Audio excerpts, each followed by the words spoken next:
Hey, you're listening to episode 42 of the TA Pedals podcast. I'm Tristan. And I'm Mustafa.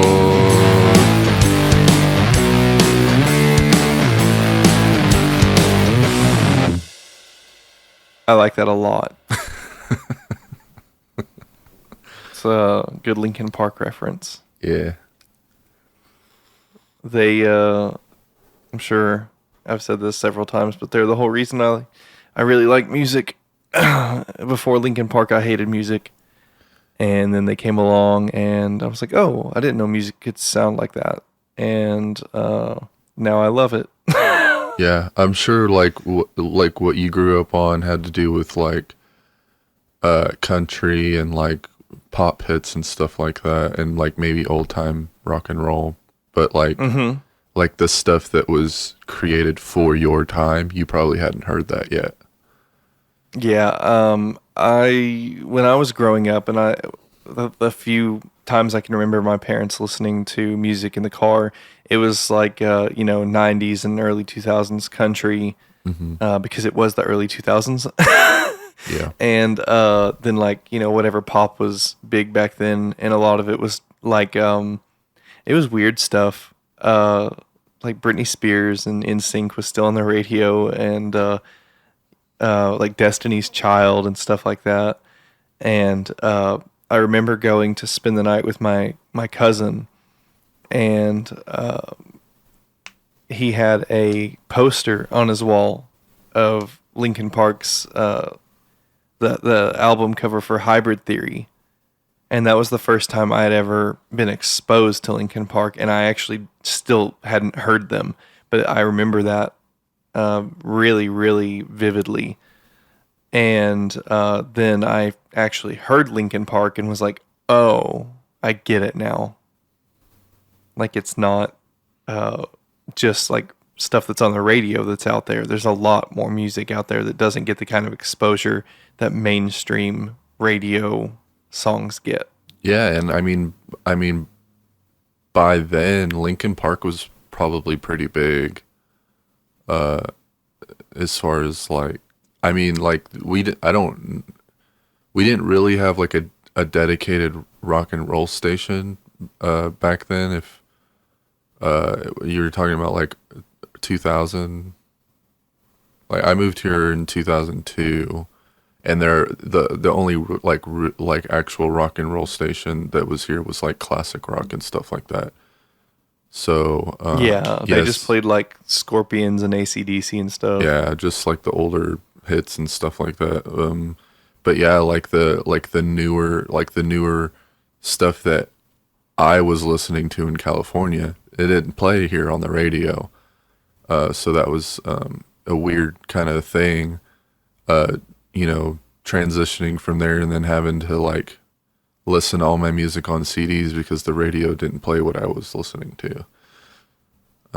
Yeah, I had the exact same issue. Anytime I wanted to listen to something a little bit different, I would have to like go to a store called Hastings or Best Buy or something like that and try to find the CD.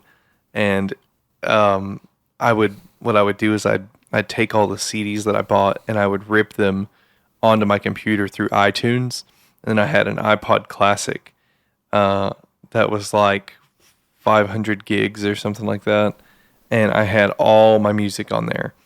And I always said, if anything ever happened to the iPod, I would just go straight to streaming because it just makes sense. If I hadn't had a giant collection of music, then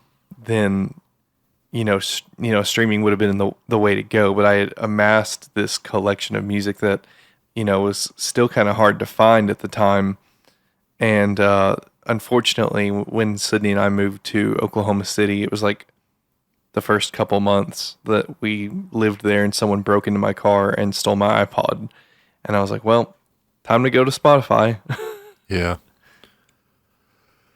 Yeah. But anyway, I digress. That's really the way it is nowadays. It's like you gotta iTunes, Spotify, and there's probably a couple other out there, but like the majority of the music you listen to is probably gonna be on one of those platforms.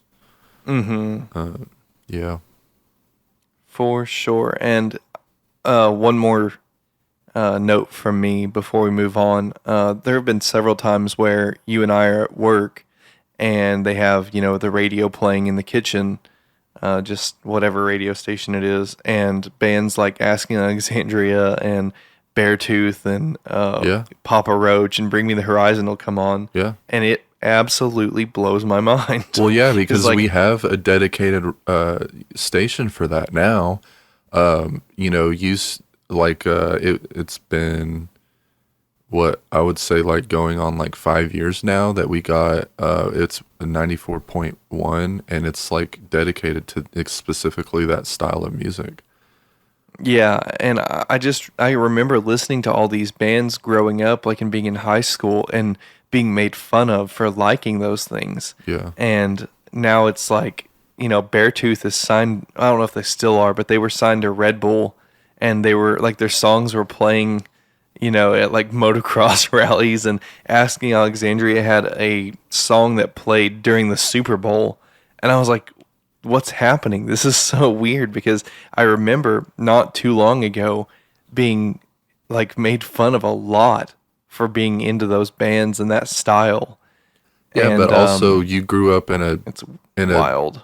you grew up in like a secluded kind of area where like it's a lot of like country and hip hop is mostly dominant there, so it's like that kind of music is like, it's like people hear music like that, and like I've heard this on several occasions, and I've heard people say, "Oh, that stuff, they sound angry," or that's devil music or stuff like that. I've heard people say things like that, and it's not true, obviously, but it's like a stereotype that has been adapted. But we're starting to get rid of it, which is fine. But like It's also. Oh, sorry. Go ahead. it's like those smaller towns, they still kind of have those, stereotypes against certain types of music because it doesn't sound like music that they, are used to listening to. Yeah. What I was going to say is also in high school when I was being made fun of for liking that kind of music, it wasn't necessarily just because it was different than the stuff that was on the radio. It's because that kind of music was associated with a particular kind of person.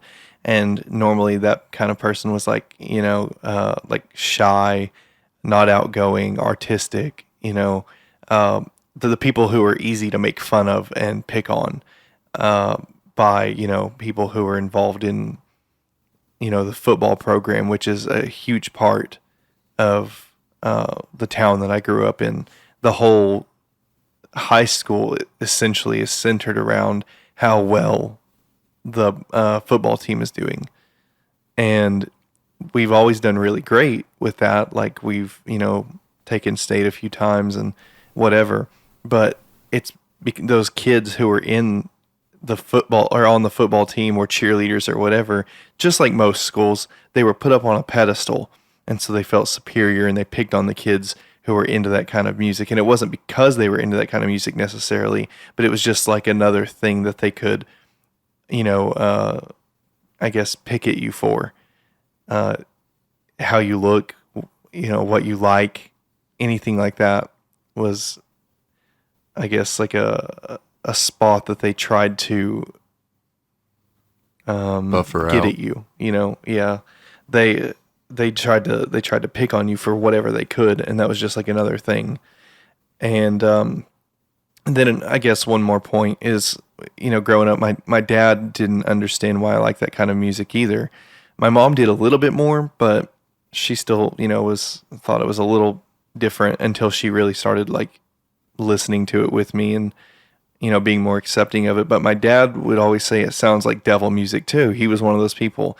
And so he grew up listening to AC/DC and he likes listening to AC/DC. And so I think I've given this example before, but when I explained to him, the song like Of Mice and Men, Second and Sebring, I'm like, the guy is screaming, but he's talking about how he appreciates everything that his mom did for him and how he misses her and how she played an important part in his life. And then AC/DC's, saying, I'm on a highway to hell. I'm like, what's more wrong? It was just very obvious. And he couldn't argue with that. And he's like, okay, I see it. It's just different. And I don't like it because I don't understand it. And I'm like, yeah, but that is exactly the point, is people tend to push away and ostracize and demonize things that they don't understand without taking the opportunity to try to understand. And I think that's, something that's really important to do, is if you don't understand something before you cast it aside, look into it a little deeper. Yeah. And try to figure out what's so attractive about it to, whatever group seems to like it. Yeah. Anyway, that's rant over. That's the end of that. Well, I kind of want to move on, but there's this story that I wanted to just quickly say that it's kind of a funny story. I mean, I don't know if it's funny or not, but it's funny to me. We got time. Go for it. So when I first moved here, and like I said, there wasn't any really radio stations that fit the kind of music that I listen to. So I don't remember how I got this, but I got some sort of catalog where you could order CDs. Whoa. Like you basically click. Well, it says pick a CD that you want. It's free. You just have to pay the shipping and handling or whatever stuff, something like that. And so I picked Linkin Park's Hybrid Theory, and they shipped it to my house, and they said, "Oh, the shipping hand is like $12.95," and I just hello, I'm a 12-year-old kid. I'm not paying that. So I mean, nothing ever came of it. I just think it's funny how I could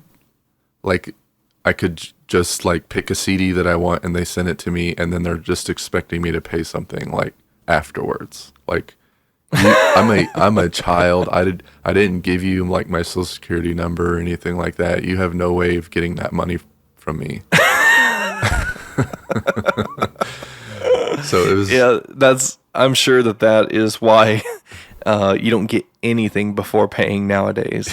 I mean, not specifically me, but just people doing that in general. Yeah. Right. Yeah. That was just a funny little story. That is really funny. It was the first CD that I got when I moved here, and it was free. I'm sure they do, but I hope that Linkin Park realizes what an impact they had on so many people's lives. It's crazy that a band can, do something, just make a record and it shakes the whole world. Yeah. I can't imagine making a song and everything changes because of it. Pretty wild. Well, it might change for somebody. Huh? I said it might change for somebody. Yeah. I guess that's true. All you gotta do is... You never know. All you gotta do is affect one person, and that's all it takes. Yeah, shameless plug real quick.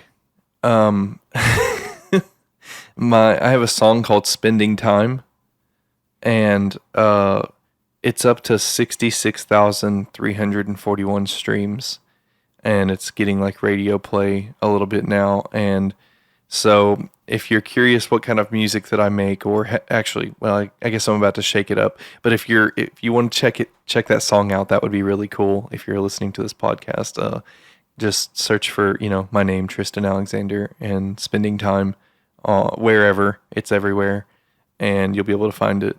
And that song is my baby. So I just had to plug that real quick. It's getting up there in plays, and I'm hoping I can reach 100,000 by the end of the year. That'd be cool. Yeah, I'm sure you will. I hope so. So, last episode, where did we leave off? I think we were talking about wormholes and aliens. Yeah, pretty much just like how aliens would visit Earth if they were able to, and what the most likely explanation for all the UFO sightings actually is. I think that's kind of where we left it off. Yeah. So like So I've had that's where a we're picking it up today. I guess so. I've had a thought I've had a thought since then. Uh Whoa. and I already told you it, but you know, for the sake of the podcast, I should probably repeat it. Like there's this thing where like a lot of people are, you know, they've put a lot of thought into like what if aliens, you know, are visiting us, and what if you know, what do we do if aliens contact us and stuff like that. But like I don't think anyone ever like puts a lot of thought into the fact that like we're pretty close to being able to have the availability of seeing like surfaces of planets and stuff like that, and we could Oh yeah. potentially find life. What if we're the ones that are going to visit those? What if, you know, what if we're the first species to come up with a way to visit another planet and find that life? What would we do in that situation? Because, you know, like our history, based on our history, like, you know, we see something, we want it, and we conquer it, or at least try to. And you know, like that's the whole reason why we're here in the first place, is because you know, you know, Britain wanted the Americas, and they sent people over to conquer it, and you know, drove out the people that were already here, and you know, took it over. So like, I mean, there's Well, I understand what you're saying, but just a quick correction. I believe anyway. It's not that Britain sent people over to conquer the Americas. It's that people were tired of living under the tyrannical rule of the British government and the monarchy, and they sailed across the ocean to settle in the Americas. And then those people drove out the Native Americans, well which then is one of the biggest atrocities that's ever occurred, in my opinion. I think it's pretty awful. I'd say Um, one among the top five. Yes. it's like that whole culture has been wiped out and forgotten, and yeah, I really think that whatever we can do now to preserve that culture and bring it back, you know, into I don't know how to explain it. But you get what I'm saying. Yeah. We can't let that culture die out. It should be more prominent, especially in the lands that the natives, you know, were living in before we got here. Yeah. Oh, and you Yeah. know, Anyway, I'm gonna agree with you, and just because like I am, you know, a descendant from that culture, even though I'm not a part of it or practice it or anything like that, but I'm, you know, it is part of my ancestry, and so like yeah, I'm gonna agree with you on that. We should, you know, find a way to keep it going, keep it alive, and protect it.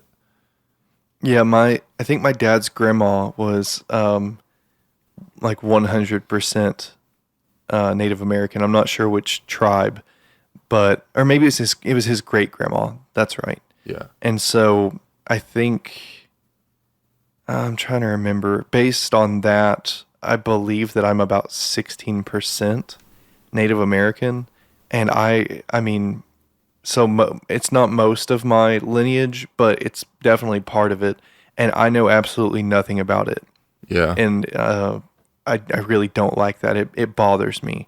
But living in Oklahoma, I guess I could, you know, dive into that a little more and figure or find more things out about where my people come from.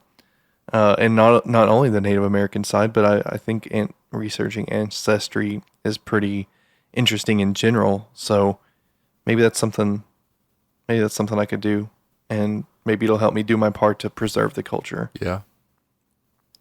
But anyway, back to back to aliens.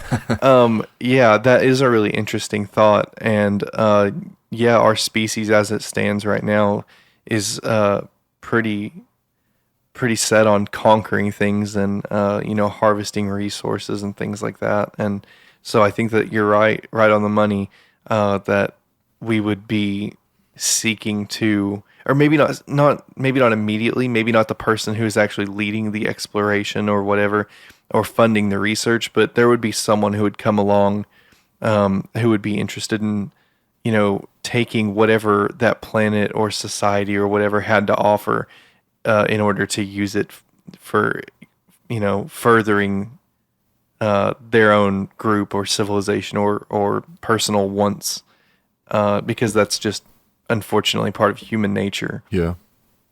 And all it would take is the right person in power to be like, okay, I'm going to approve it. Go ahead and do it. Right. And then, we destroy everything. Like Have you we tend to do. yeah, right. Have you seen that article that said something about, I think that it was one of the noble gases like radon, xenon, krypton. It was one of the noble gases they found in abundance in the soil on Mars. No, You don't know anything about that? no. Okay, let me pull it up to make sure that I get it right. But essentially, I think the gist of it is that this noble gas is found as a result of a nuclear reaction or something. What is it? I think it's xenon. Okay. Here we go. I found this article from NASA, and it says NASA's Curiosity rover has found evidence that chemistry in the surface material on Mars contributed to the makeup of its atmosphere. NASA's Curiosity rover has found evidence that chemistry in the surface material on Mars contributed dynamically to the makeup of its atmosphere over time. It's another clue that the history of the red planet's atmosphere is more complex and interesting than a simple legacy of loss. And I seem to remember xenon being produced by nuclear reactions, which is strange. It says more than a dozen radioactive xenon isotopes produced by fission of uranium and other nuclear reactions are known. So I guess maybe the uranium degrades into xenon and certain isotopes of xenon after uranium fission is used in nuclear reactors, from what I understand. And so I guess they're saying that it's possible that all this xenon could be A byproduct. could be a byproduct of nuclear reactions that happen on Mars, and maybe that's why the planet has so many craters and is so desolate, because there's a civilization that nuked itself into oblivion. I mean, That's like a theory, of course.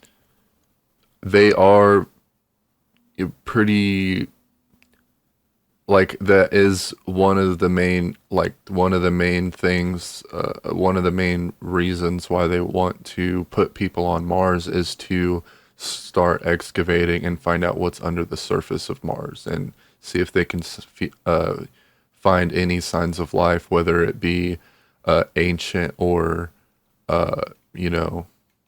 micro. So that it could just be, I mean, the sun gives off nuclear energy, right? Or It's fusion. It's fusing hydrogen atoms into helium. Yeah. So it depends if you're talking about fusion or fission. If there's nothing protecting the surface of Mars, could the surface of Mars itself be a conduct of nuclear reaction? Like with the sun, as with exposure from the sun, can it cause a nuclear reaction? No. Okay. Um, yeah. I'm So trying to think of a way to explain it, but yeah, so nuclear reactions only happen because we cause them to happen, or can they happen in nature? Is well, you basically have to be more specific about what you're saying nuclear reaction, but I mean, that's too vague to say. so like the specific nuclear reaction with the byproduct of xenon. Is that only something that can happen because we made that happen, or is that something that can happen by itself in nature? I don't think it can happen in nature, but the from my understanding, so if you imagine a nuclear reactor, okay, what you're seeing come out of the top of it is steam, because what happens is those nuclear reactors are using nuclear fission to heat up water, and that water produces steam, and it spins a turbine with magnets essentially, and that creates electricity. And there's so much energy that's given off that it's a very productive way to produce electricity. Like it's a very high yield. But what happens is uranium is a very unstable element, and essentially radiation is when a particle is throwing off electrons, I believe. And so as it throws off electrons, or no, it's not electrons. It's I think it's neutrons actually. And so let me look that up just to make sure that I'm explaining this correctly. What is radiation? It's alpha particles, beta particles, gamma rays, and neutrons. Yeah, so neutrons. So the amount of neutrons contained in an atom is what determines what element it is. And so as the element degrades over a period of time, and that period of time is called its half-life, or what the amount of time it takes for an amount of this element to degrade is called its half-life. Or I'm getting all mixed up. I'm really sorry. It's been a while since I've looked at this, and I'm talking about this all off the top of my head. But I guess what I'm trying to say is, as a particle degrades, it gives off radiation, and it degrades into, because it's throwing off neutrons, it's changing the element. It gives off is. Energy in the form of radiation. Because it yes, can't be yes, because but it can't that be radiation contained. is throwing off neutrons. It's because it's unstable, and there are obviously stable elements like whatever, copper, zinc, whatever.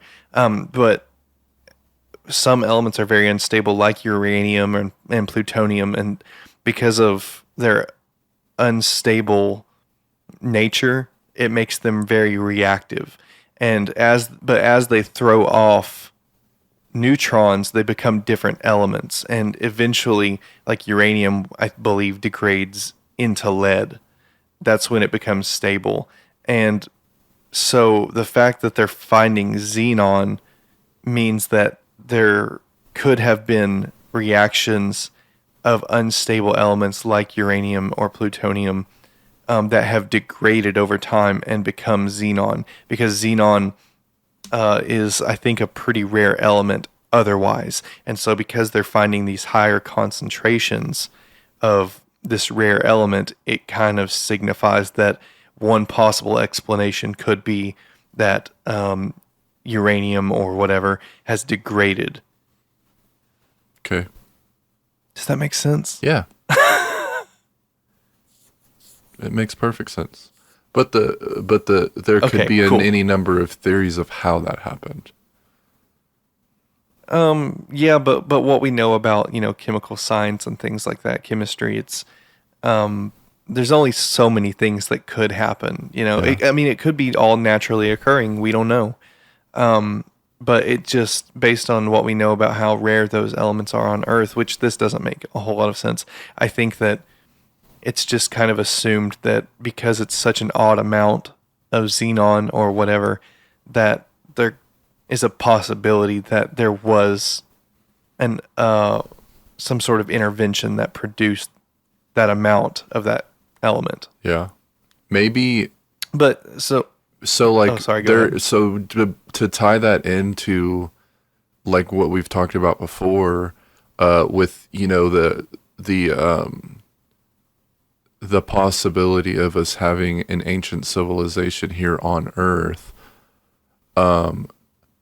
What if, there was an ancient civilization, but it was on Mars and they fled to Earth and started over. Yeah, that's what a lot of people think. And, there was a very primal species here of, people who like maybe were just starting to evolve to be able to think in in a way that we believe it thinking is today, and breeded with them and made us evolve at a faster rate. Yeah, I definitely think that that's a pretty popular theory. What's crazy is I think that a lot of people also think about what they believe what you just said about there being a civilization on Mars, and then maybe there was going to be some sort of nuclear disaster that was going to wipe out everything, and then they fled to Earth. And what's strange to me when thinking about theories like that is how they say there's a missing link between even our greatest or furthest ancestor. There was still this missing link between us and whatever ancestor we had in common with the great apes. Yeah. And the weird thing about it is to think about is one thing that they're having trouble figuring out is why the human brain doubled in size so quickly. Yes. It almost doesn't make sense, but I've heard that attributed to several things like the invention of fire. Yeah. I've read that by cooking our food, like inventing fire and then cooking the food, do we say inventing fire or discovering fire? Because either way, I mean, because fire wasn't. I know we didn't invent it. Yeah. Yeah, I know. But okay, discovered then. I've read that the discovery of fire and using it to cook food allowed early man to use less energy to digest food because it was easier to break down after it's cooked.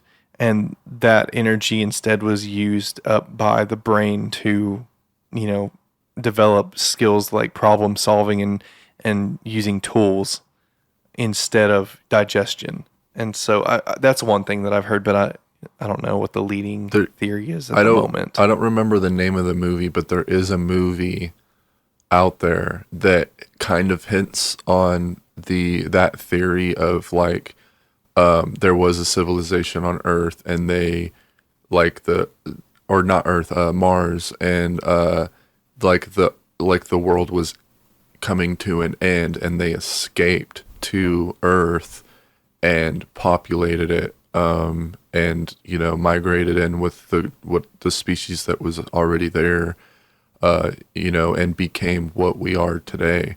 there is a movie. I don't remember what the name of it is, but it does do that. Yeah, which I think is pretty cool. Yeah, another thing that I've heard about the early development of man is the involvement of mushrooms Yeah, and I've heard that maybe too. yeah, we don't have to go into that because it's kind No, of far it's from just aliens, but it seems like something weird happened. Either you know evolution continued up until the point of see, this is where it gets weird for me because you can look in the fossil record and you can trace our lineage back to when we were very primitive. And if those primitive beings are in fact primitive, there's no way they could have fled Mars. You know what I mean? But also, I don't know. There's a lot of things to factor in, and it kind of makes it difficult to pin down what really happened. yeah.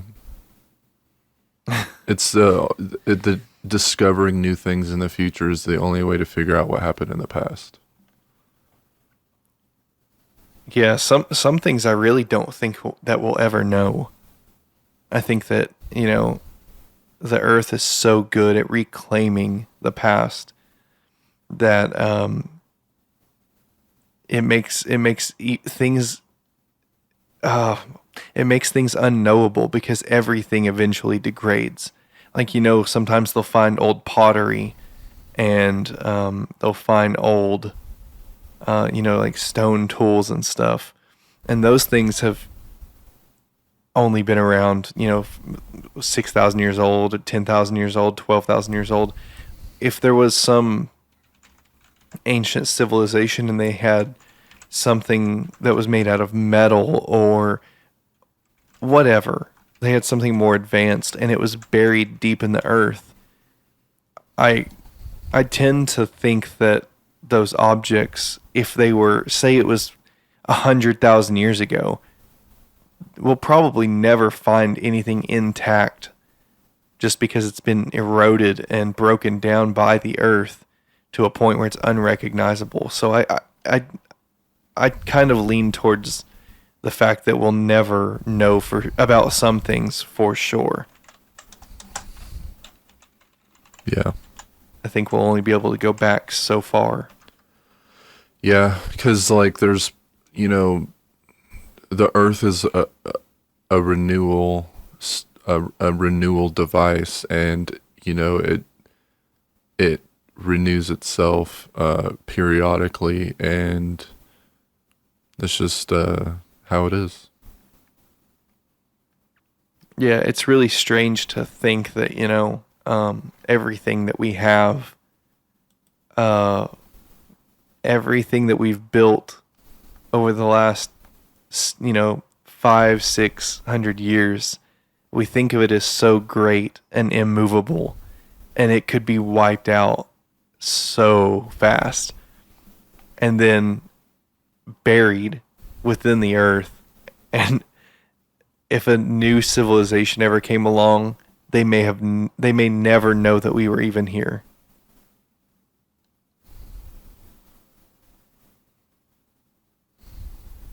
That always kind of blows my mind. Yeah, for sure. So, what are your thoughts on aliens visiting us? Um, it's so weird what I think about all of this. So do you remember me talking a long time ago about this seminar held by this guy named Chuck Misler? No. Okay, so when I was in high school, I got to be really good friends with one of my neighbors, and he was born in Roswell, which is kind of kind of strange, but he had this DVD of this seminar by a guy named Chuck Missler, and it was called Return of the Nephilim. And Nephilim in the Bible are giants, essentially. And these giants, talks about how they were produced as the offspring of these fallen angels who took on a flesh form and mated with human women, essentially in order to corrupt the lineage of Jesus Christ, so that he would be unable to be perfect, and therefore there could be no perfect sacrifice to atone for the sins of humanity. And he goes into a lot of things, even if you don't believe kind of like what, a lot of people who aren't Christians would consider to be the mythology of the Bible. He explains multi-dimensional travel and how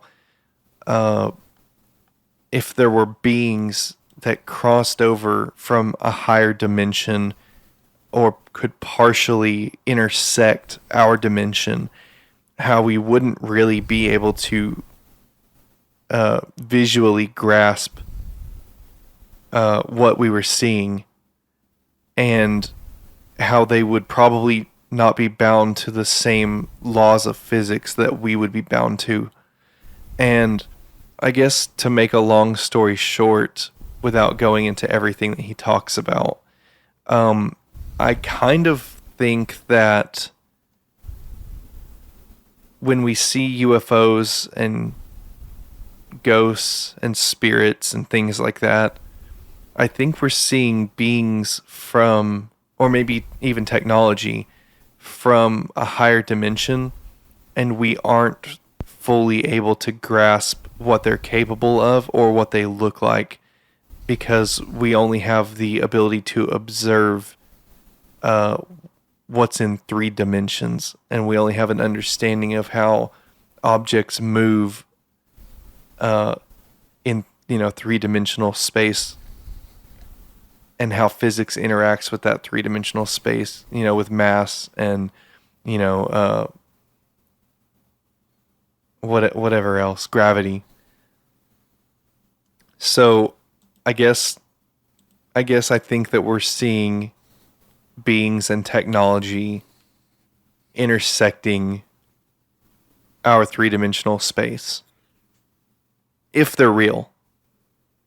If the video reports and the stories that people tell about the encounters they've had are true, that's what I think they are. And you've mentioned this before yes. in a previous podcast.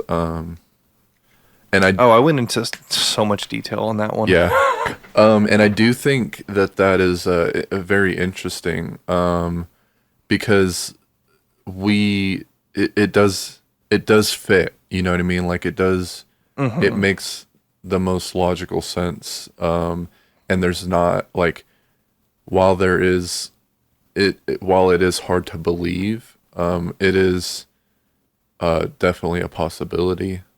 But at the same time, I was listening to a podcast not long ago where Neil deGrasse Tyson, he was explaining, so the conversation was about how a dimension would interact with its lower dimension, and he said that that if we were to interact with a 2-dimensional creature, they can only see the outline of them, of whatever in front of them. But right, we as is in the 3rd dimension would be able to see through them, see inside their body, and be able to manipulate like things inside their body without them even knowing it. right. And so that begs the question of, if something in the 4th dimension was interacting with our 3rd dimension, would we even be able to see it at all? Right. Unless they have some sort of technology that allows them to, like I said, intersect. Yeah. that dimension, I don't know. It's all really strange because we don't really know how many dimensions there are necessarily. But it seems like it's all intertwined and it's all necessary to keep everything functioning properly. And so because I believe that there is a God that created everything, I believe that whatever realm he, exists in, I don't think it's, he obviously, like, I don't think he's limited to one realm, but like he has to exist beyond the limitations of whatever dimensions he interacts with and exists in. Well, yeah. For example, if he's existed forever, he has to exist outside of time. Yeah. And so that's kind of how I think about things, is like, even though the claim of, there being a God and angels and demons and things like that is pretty extraordinary, and especially those beings interacting, with us, I think that there is some sort of logical path that you can follow to make it seem less like, the old trope where people who don't believe just make fun of it and say, oh, there's a magic wizard guy in the sky. Yeah. And it's like, well, I get that. I get that, like, on the surface you can reduce it to that, because if someone isn't well versed in knowing about, multi-dimensional travel and things like that, it's very hard to explain a god. But I guess that's kind of how that works to me, is that there are, maybe 12 or more dimensions, and these beings can exist beyond what we can comprehend, but also because everything is intertwined and kind of woven together, maybe there is a possibility that some of them are able to cross over and interact in certain ways and make themselves known by manipulating whatever physics they are able to manipulate that we can observe.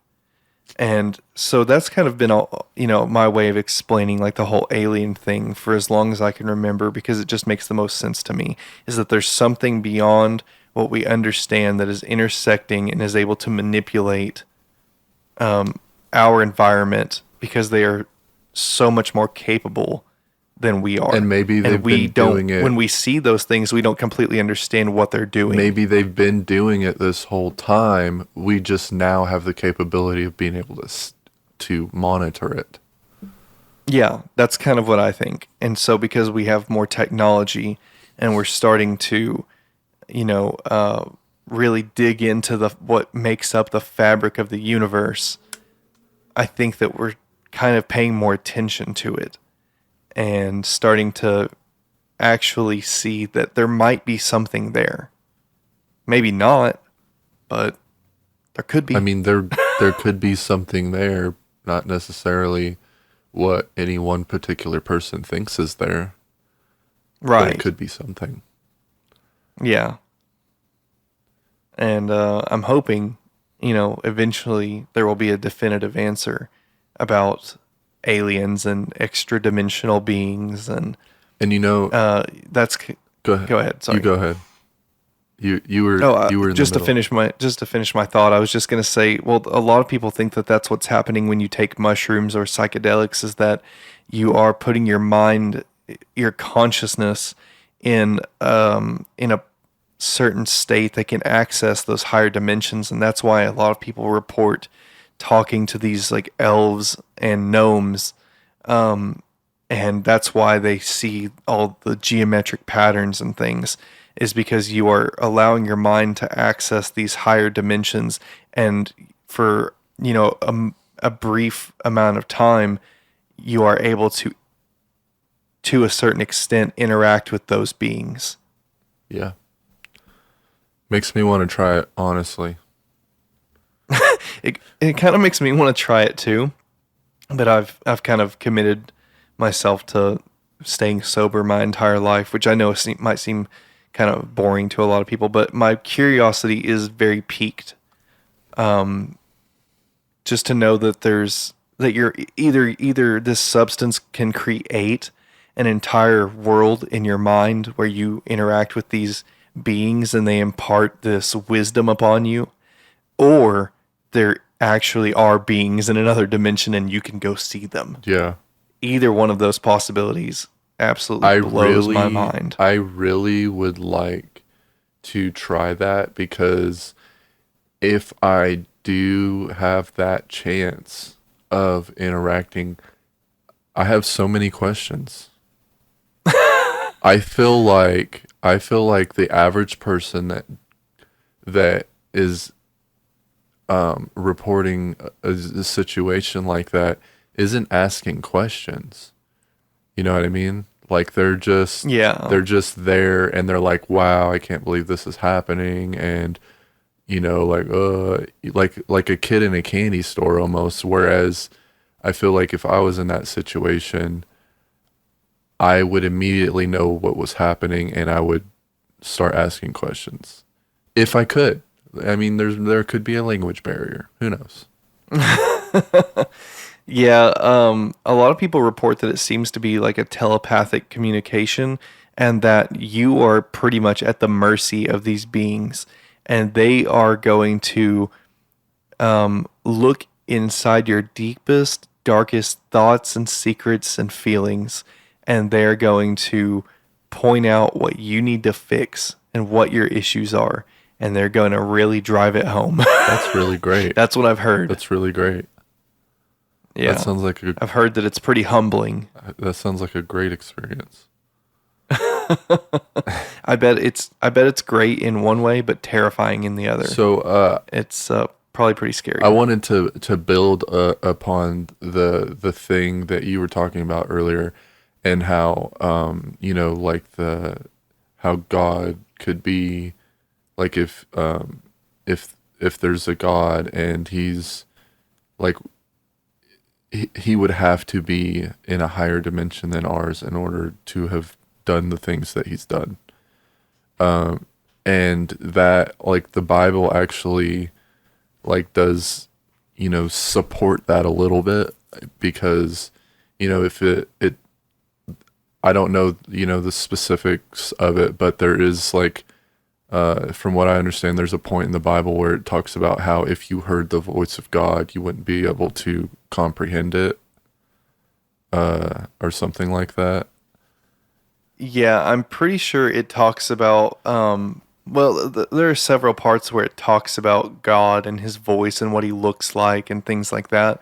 And it seems like these people who were given visions in the Bible were doing the best they could to describe what they were seeing, and it seems like it's just like something that didn't make sense to them, and they were just trying to get the best description of that they could of what they saw.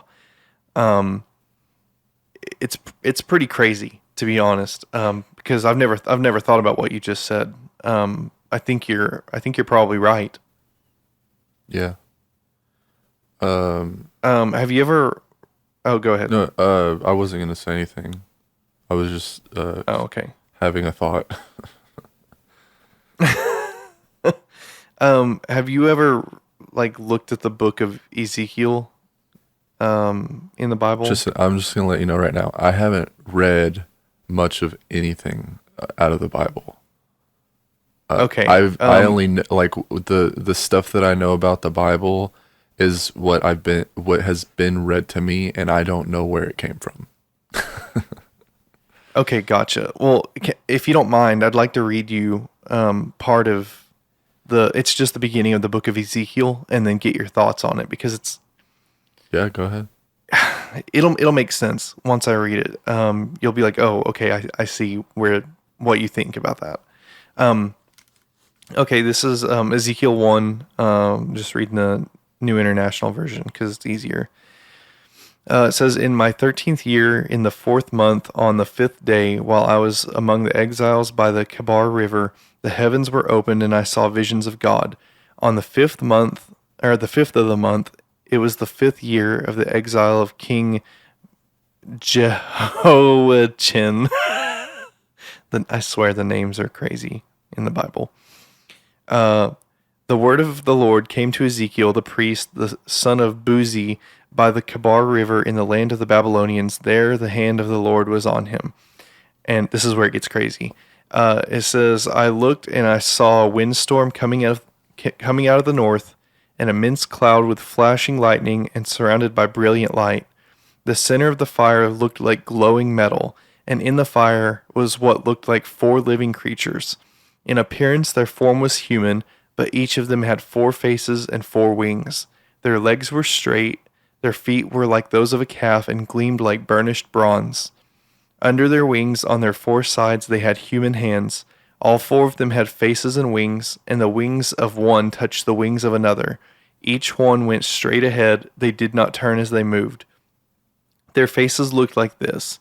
Each of the 4 had the face of a human being, and on the right side each had the face of a lion, and on the left the face of an ox. Each also had the face of an eagle. Such were their faces.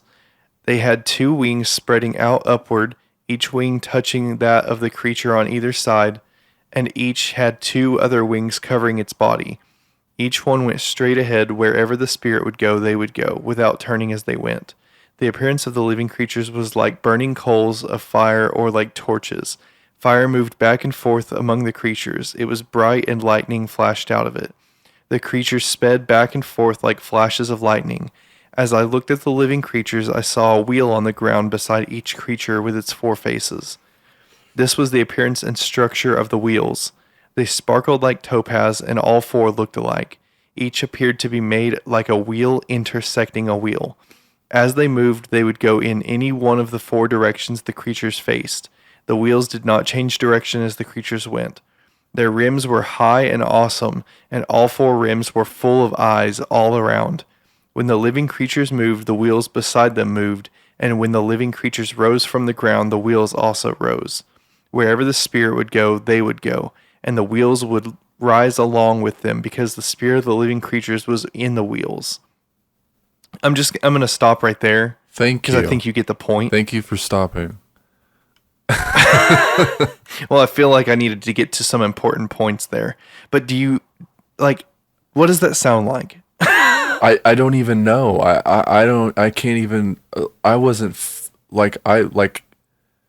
I'd say like 4 sentences in, I just got lost. I didn't understand what was happening. Oh. Well, that sucks. Okay, so first of all, go ahead. Like the first thing that I noticed is that it seemed to be narrated from first person and then quickly switched to third person. And like once you started describing what it is that was being seen, it was so complicated that I was like, what is happening? What's going on? Yeah, he essentially says he sees a storm, and out of the clouds come these like wheels, and the wheels look like they have a wheel inside of the wheel, and it's covered in eyes, and it's shining, and there are these creatures that are inside the wheels, and they can move extremely quickly in any one of the 4 directions, and these things have hands like a human and a face like a human, and they have different faces, and it says it looks like molten metal and embers, and they can move very quickly. And so I'm like, well, what? That kind of sounds like a UFO. It sounds like a UFO with aliens inside of it, and you're seeing this thing that you can't describe, and like that, I feel like that's the best way they could describe that. But at the same time,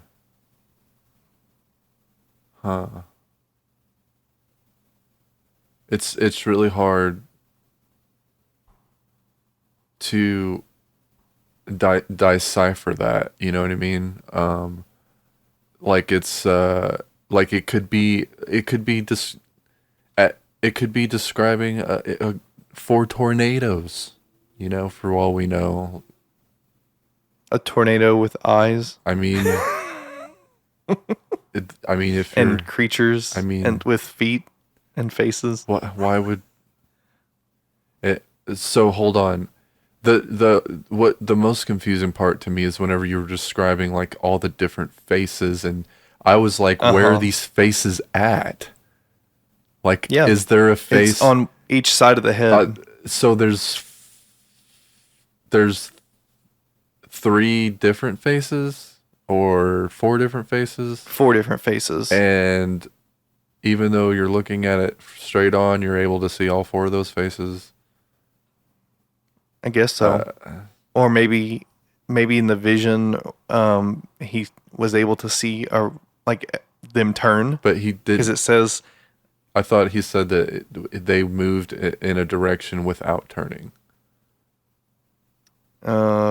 maybe he walked around them. Yeah, I don't that's where I was started getting lost. Is like, what is? I don't understand what is actually happening. Like, it doesn't.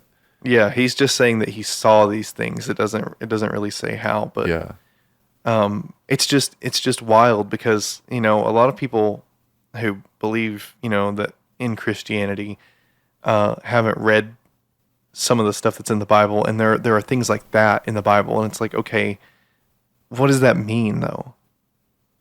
Like, what is that? What was he describing?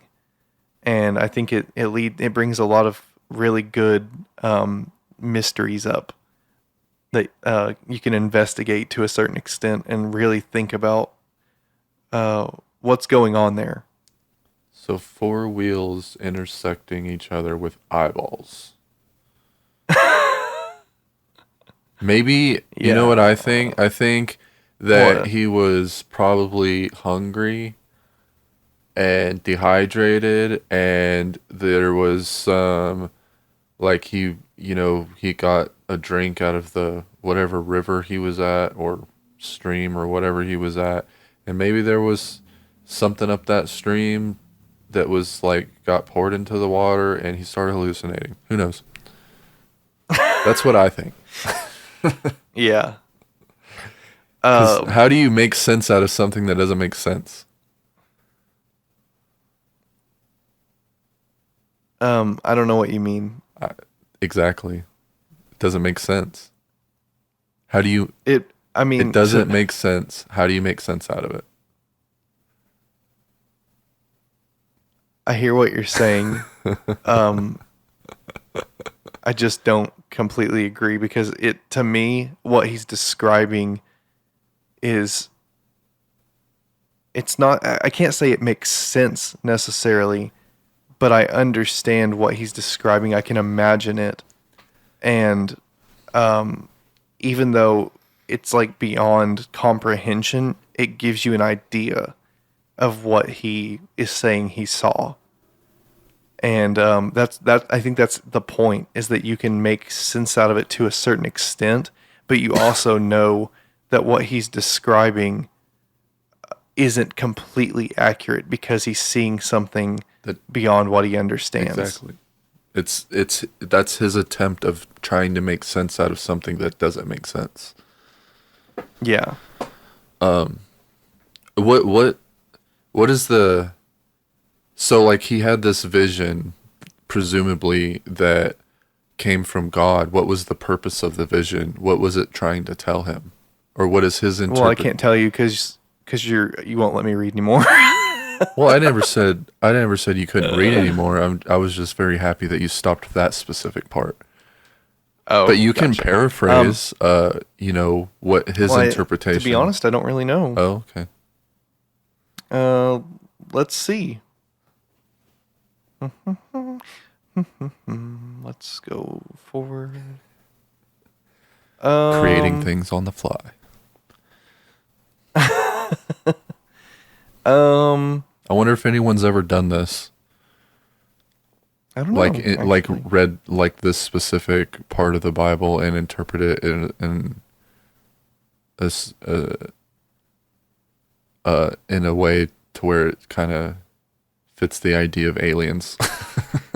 I've heard this briefly mentioned on other podcasts, but it was like they didn't read the passage. It was just like, oh, hey, I heard something, you know, weird in the Bible, and they'll read like two verses and like aliens, and that's about as far as it Yeah, goes. but we're actually like doing a kind of a deep dive and trying to figure out something. You know what I mean? Yeah, we can't go too deep because we're at an hour and 5 minutes already. Jeez. Yeah, I know. Um, I think it was for what I'm reading here, it seems like it might be God appearing to him to call him to be a prophet and go speak to people, like a nation. That his in, that's that was what he interpreted it out of his vision. No, this is still part of the vision. Uh, Actually, it says that um, God God told him, "Son of man, stand up on your feet, and I will speak to you." Um, it says, "I'm sending you to the Israelites, to a rebellious nation that has rebelled against me. They and their ancestors have been in revolt against me to this very day. The people to whom I am sending you are obstinate and stubborn. Say to them, 'This is what the sovereign Lord says,' and whether they listen or fail to listen, for they are a rebellious people, they will know that a prophet has been among them." So it seems like God was like appearing to him in some form or something to call him to go deliver a message to the Israelites to say, "Hey, like you guys need to change what you're doing." And it's saying like whether they listen or not, they'll at least know that they received a message from God. yeah. So the things that so the visual things he was describing is what he believed to be a form of God. Or yeah, or just some being appearing to him with the spirit of God in it to deliver a message, to tell him, like a thing appearing to him from God or as God, I don't know, to tell him something important to tell these other people. And do you know if it like it he I remember you saying something about him being with the exiles. Does that mean that he was not there alone? I believe that he wasn't there alone. And so like people were watching him kind of like go into this trance and stuff, or were these other people a witness to what happened? It says it's talking about Ezekiel, and it says he was by this river, and it says there the hand of the Lord was on him. So to me, I think that means that um, he was the only one witness to it. Like Yeah. he was not seeing it with his eyes, but it was a vision in his mind. So to everyone else, he was like in a trance state. Maybe it doesn't specify. Yeah. That's just how I interpret that. Um, yeah, from what I'm reading right now, it seems like it was something that only he saw Yeah. because he was the one being called to be a prophet. Strange. But who knows? I have no idea. But yeah, it's really interesting. That's what I try to explain to people is like whether you believe God exists or not, like they're in a practical sense, there the Bible is a very interesting book, and there's a lot of things in there that can really make you think, and you don't have to believe that it's true to get something out of it. It's a really interesting book full of these stories of people seeing things like that and describing these experiences that they've had with these beings that are extraordinary, and I think it's worth a read. And I'm guilty of not having read the whole thing, but there are big chunks that I specifically have done deep dives on and have found very interesting. And it all kind of, especially if you are conspiratorially minded, there are certain things in the Bible where you're like, oh, whoa, like that kind of ties into this other thing. And there's a whole thing about the sacrament, even like taking communion and the Last Supper, and Jesus saying, "This is my body, this is my blood, drink it in remembrance of me." And some people think that that was the Amanita muscaria mushroom, and it made them, hallucinate and have visions. So there's a lot of stuff you can research as far as how different religions tie into alien theories. And yeah, I would encourage everyone to go look into those things. It's very cool. Yeah. I mean, from what I understand, most of the bigger religions, whether they're new or old, have some sort of tie into a possible aliens. Mm-hmm. Even Scientology. Scientology is a big one. I'm not even going to go into that because we just don't have time. But yeah, look into that. I'll think about it. Well, I think we should wrap it up. We're at an hour and 11 minutes. And if we go much longer, my computer's going to explode when I try to render the streaming video. Yeah. Well. All right. Yeah, let's sign off. Signing off now.